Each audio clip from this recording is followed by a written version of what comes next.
Humpback whales. These charismatic mammals occur throughout the world's oceans.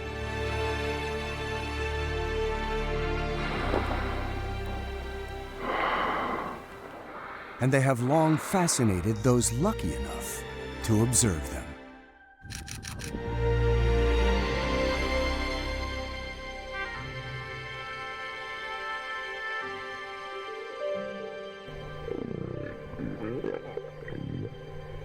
You have this really complex social system.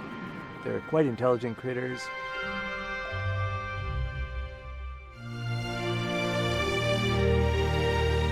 The whale gives a feeling of the wildness of the world.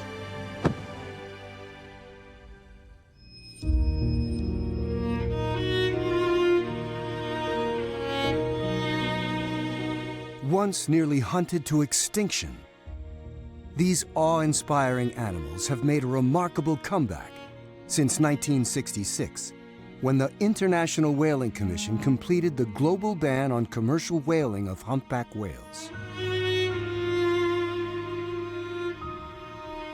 The North Pacific humpbacks, they were hunted quite heavily, down to about 5% of the original population size. Some have estimated that there was about 1,200 to 1,400 individuals in the entire North Pacific. Humpback whale populations really were severely depleted, and it wasn't until they became protected through acts like the Marine Mammal Protection Act and the Endangered Species Act that we started to see a recovery of these populations. Since the 1970s, researchers have been studying the distinct humpback whale population that migrates between feeding grounds in Southeast Alaska and breeding grounds in Hawaii. With time, the numbers of animals steadily increased, and in 2004, a multi-year research effort involving more than 50 research groups got underway to determine the abundance of humpbacks throughout the North Pacific. It was estimated that there was a little over 10,000 whales now visiting Hawaii, now from less than 1,000 in the 1970s to over 10,000 in 2006. And that was from a population North Pacific-wide of about 21,000 whales. That's an incredible recovery story. The rate of annual abundance increase was about 6 to 7%. Based on this assessment and others, the National Oceanic and Atmospheric Administration removed the Hawaii distinct population segment of humpback whales from the U.S. endangered species list in 2016. It's not very often that we see these conservation successes. So that's an example of us doing something right in nature. So people are breathing a sigh of relief thinking they're out of the woods. But the celebration of this incredible conservation success story was short-lived. The 2015-2016 whale season here in Hawaii, we started to get anecdotal reports that whale numbers were lower than usual. So initially we thought maybe there's just a late arrival, could be patchy distribution, not really sure. But that trend continued for the next 3 seasons. We started seeing fewer whales here in Alaska, far fewer calves than we had seen in previous years. We're seeing more whales, apparently, that were not migrating, and we're seeing a lot more skinny and emaciated whales. It came as a big shock because the humpback whale population had been recovering so steadily. All of us really were caught off guard, and we just didn't know what to think. It was a major concern. You can't help but be impacted emotionally. People think of scientists as being kind of all head and no heart, but no, it's quite different. After you've been studying the species for a while, it becomes a personal involvement. If they're missing, it's like losing a family member. Cetaceans, whales, dolphins, porpoises are really canaries in the coal mine. They tell us the health of our oceans. And so when they're not doing that well, we really need to listen.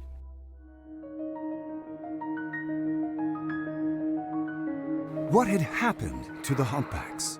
And how did the scientific community mobilize to answer this question?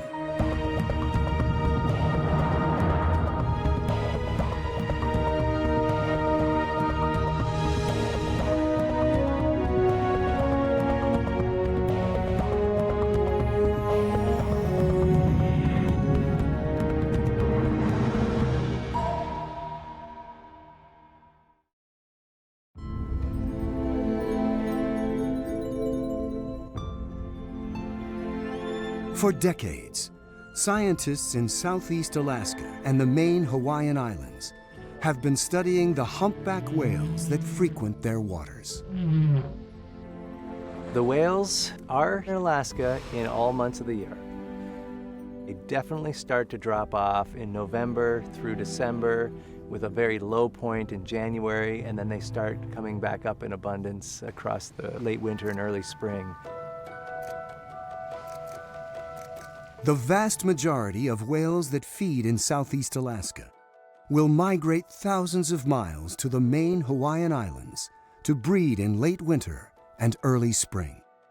I think we estimate now it's probably 88%. What seems to drive the areas that the animals travel to seems to be where they went with their moms. If you were born in Hawaii and your mom brings you up to Alaska in your first year, you're going to come back to Alaska. And the odds are you're going to go back to Hawaii as well. Experts in both locations are used to seeing many of the same whales year after year. So when the animals stopped showing up in their usual numbers, people became concerned.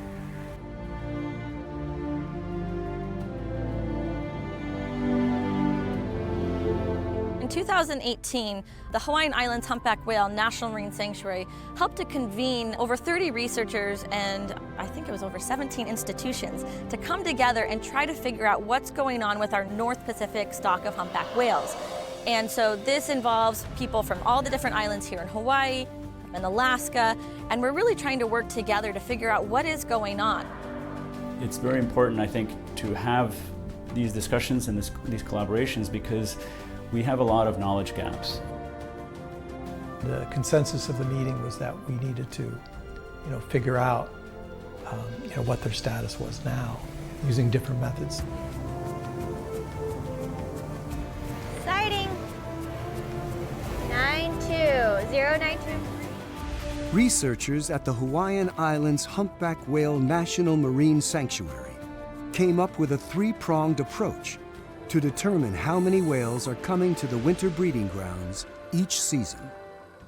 The hope is that if we combine each one of these data sets, that we'll get a better understanding of how many animals are really in our waters here in Maui.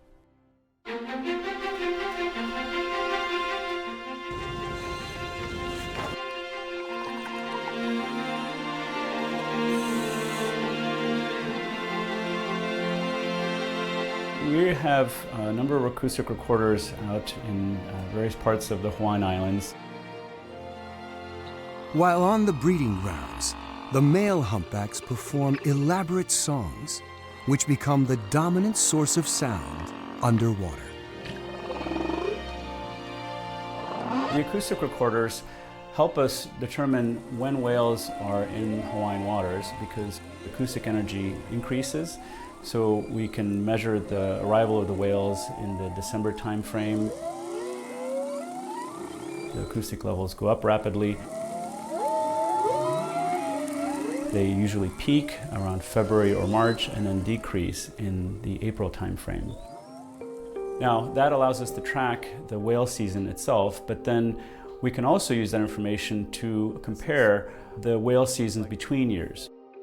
The scientists discovered that between 2015 and 2018, the acoustic energy recorded at 6 sites off Maui dropped by 50% during the peak whale season. Not only was the peak of the chorusing lower during those 3 years, but we could tell that the season changed and whales started to leave Hawaiian waters earlier and earlier.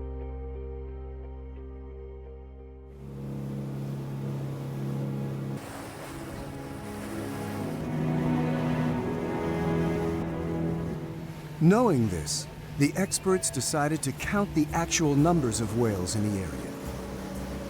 Sanctuary staff began regular boat surveys in the leeward waters off West Maui. This is an area where whales tend to occur in large numbers, and it overlaps with the coverage area of the acoustic recorders. We conduct roughly about 10 to 12 vessel transects in a whale season. Surveys are scheduled between December and April of each year to capture the beginning, peak, and tail end of the humpback whale breeding season. Each survey is a full day, and we follow a systematic transect line. While the boat surveys are underway, PhD candidate Anke Kugler counts whales from an elevated shore station overlooking the same area.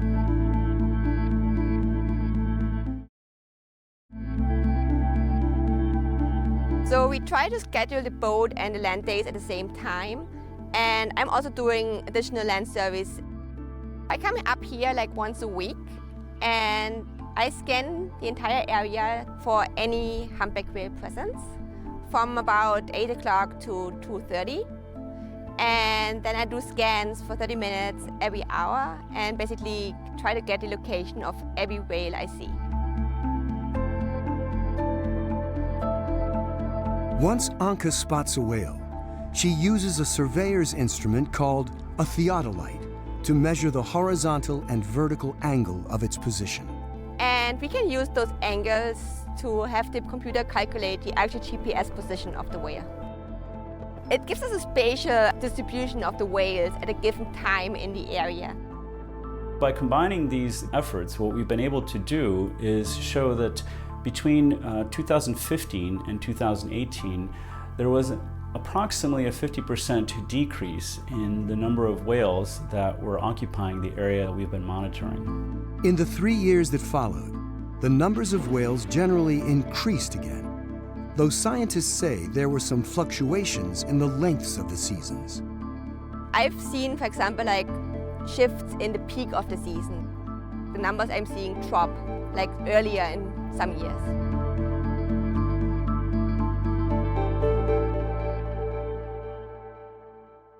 No, I think there was one in that area. Okay. Yeah, there was. Yeah. So just head down towards that way line.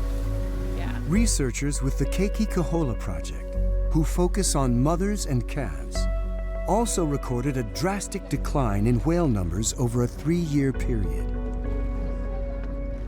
Our long-term study is a transect-based study, which encompasses one of the main areas that's favored by mother and calf pairs when they're in Hawaii.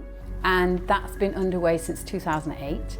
And we do it 3 times a season, a mid-January, mid-February, and mid-March surveys.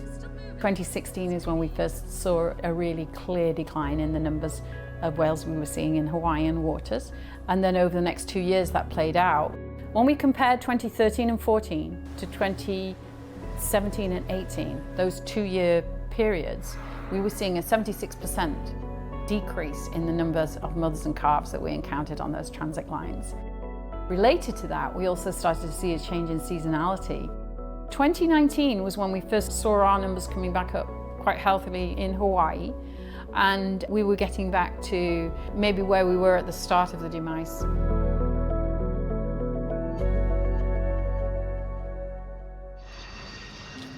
Another team of experts saw similar improvements when in 2019 and 2020, they conducted aerial surveys to estimate the whale's density. This group focused its efforts on the entire Maui Nui region, where humpbacks are known to aggregate in the relatively shallow water. The highest densities of humpbacks are here between those 4 islands.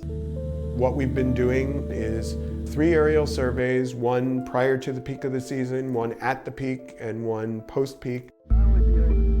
The scientists used the same survey methods as they did during aerial surveys conducted between 1993 and 2003 to ensure that results would be comparable. At that time, they discovered that the whale population was increasing at an average rate of 7% per year. The 2019 and 2020 surveys, which covered a smaller area, didn't show the same annual increase, but the findings suggest that the population of humpbacks that winter in Hawaii appears to be relatively stable.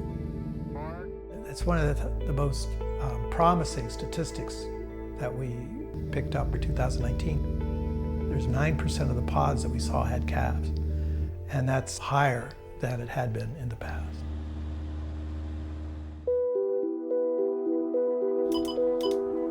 Like all their colleagues in Hawaii, a network of research partners in Southeast Alaska observed similar trends. We were finding far fewer animals in 2016, 2017, and 2018 than we had in previous years. We were seeing record low numbers of calves, and we were finding a large number of skinny and emaciated whales. By the time 2019 came around, things they were looking a little bit better. We started seeing calves again. The whales seemed a little bit healthier, looked fatter, and we saw numbers increase in the southeast. In Prince William Sound, the numbers have not quite bounced back yet. We're still seeing really low numbers. Glacier Bay National Park, they have this incredible data set dating back 30+ years of the same individuals coming back with incredibly high, consistent site fidelity. And unfortunately, some of their main animals just vanished and they still have not come back there. So what happened to the whales during that 3-year period? There seemed to be 3 different phenomenon that were converging at the same time. One was a strong El Nino, and that's a normal phenomenon that sometimes occurs, of course. In addition, a shift occurred in the Pacific Decadal Oscillation, a longer-lived pattern of climate variability, which is also a normal kind of warming event, but on a longer-term scale. These 2 warming events coincided with the worst marine heat wave ever recorded in the North Pacific. And that created a lens of warm water that became known as a blob, mainly because it crept very slowly and expanded across the waters of the North Pacific. Putting them all together, it's a recipe for disaster. At that point, you had 3 levels of warming that were all going to amplify each other. And once those waters are warm, the problem is that they don't turn over at the same rate, and so nutrients don't cycle through the water. Which then, of course, affect the life that depends on those nutrients. It will change the composition of the plankton. A lot more warm water species can show up. They don't have as much fat in them, so that in turn means less fatty food for things like krill and herring, which makes it harder for those animals to make it. In essence, the food the whales depend on while in Alaska had been drastically reduced in the areas they're known to frequent. They're feeding on krill, little shrimp-like creature that get really dense aggregations, and small schooling fish, so things like herring, capelin, sand lance. Sometimes they eat juvenile salmon, so it's fish and krill is the main diet. The first year that we noticed these changes, there were an unusually high number of reports of dead whales, both here in Hawaii but also in Alaska. But we didn't think that it was enough to explain the decrease in whale numbers. These whales follow food. So if we're seeing less sightings of animals in areas that are really well researched, it's a good chance that these whales have moved elsewhere. They could be utilizing offshore areas a little bit more. There's certainly far less research effort out in these rough open waters. And during the breeding season, it could well be that a certain number of whales just didn't have enough fuel in the tank, so to speak, to make the migration to the breeding grounds, and so it would be a wasted effort. Scientists say it's also possible that some of the whales migrated to one of the other known breeding grounds in the North Pacific, or possibly went to the northwestern Hawaiian Islands, where there is no monitoring. As the climate changes, a lot of the science suggests that these sort of events are becoming more frequent. And if this was a reaction to this sort of event now, what happens when this becomes the norm? I think that this really may have been a red flag or the tip of the iceberg. Knowing the impact the severe marine heat wave had on the whales made scientists want to learn more about the animal's health and body condition, and how that changes over the course of a year, as well as between years. Unfortunately, we still don't really understand what a healthy humpback whale looks like. So for us to be able to figure out when a population is impacted, we need to know what the baseline is.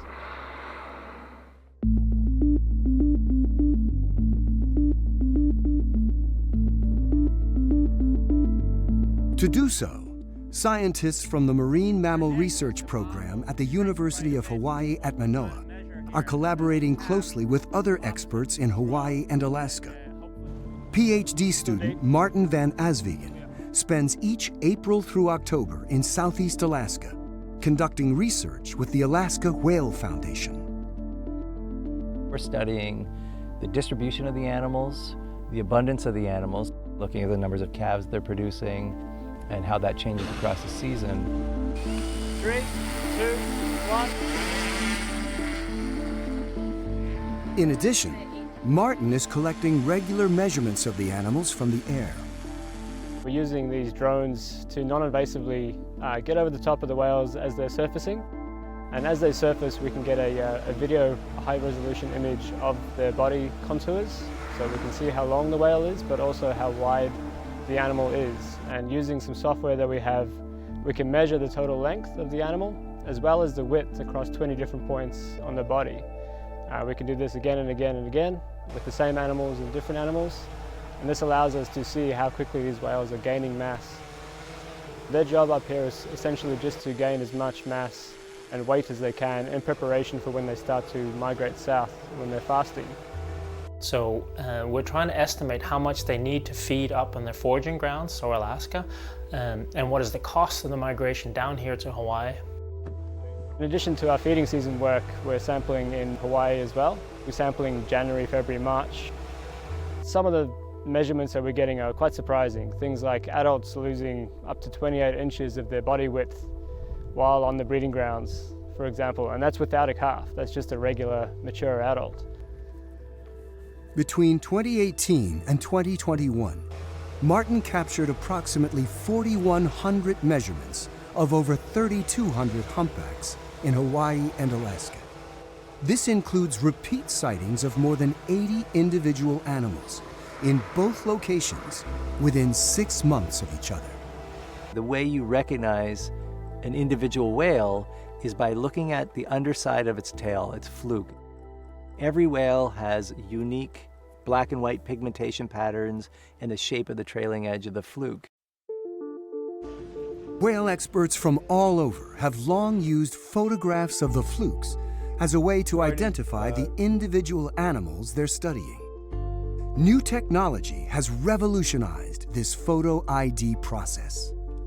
Very recently, a research group has started an initiative called Happy Whale, which is a software that allows automatic detection and matching of fluke shots, which is very time-consuming with the naked eye. Now, whale researchers everywhere can not only upload their images for faster identification within their database, but they're also able to see if any of their colleagues have seen the same whale elsewhere. This new Happy Whale initiative is really helpful for all of us as a research community to try to understand the movement patterns of these animals. In addition, the scientists collect small tissue biopsies of some of the whales they measure. This allows them to study the animal's diet, look at their fat stores, and determine if females are pregnant. The biopsy samples also tells us about different stress levels in these animals as well. As a whale is fasting and losing its body mass, it should be increasing in its stress levels. What we're interested in is kind of measuring a baseline for that so that when climate events occur, we have something to compare it with. Starting up. Take off. 1 o'clock. Whale experts in Alaska and Hawaii are relieved to see that the humpbacks seem to be recovering from the impacts of the recent marine heat wave. But, they say, they are also keenly aware that they need to be prepared for the future. People who study these warm water events predict that they're going to happen more frequently and they're going to be more persistent and last for longer moving forward as a result of climate change. And so that gives us a lot of concern that what we saw in those years, 2016 to 2018, will almost certainly happen again. It makes us aware of being sensitive to these changes and how we need to really use these different tools that we're using right now to continue to monitor the population. and collectively being able to monitor not just the whales, but the environmental factors as well, is going to be critical.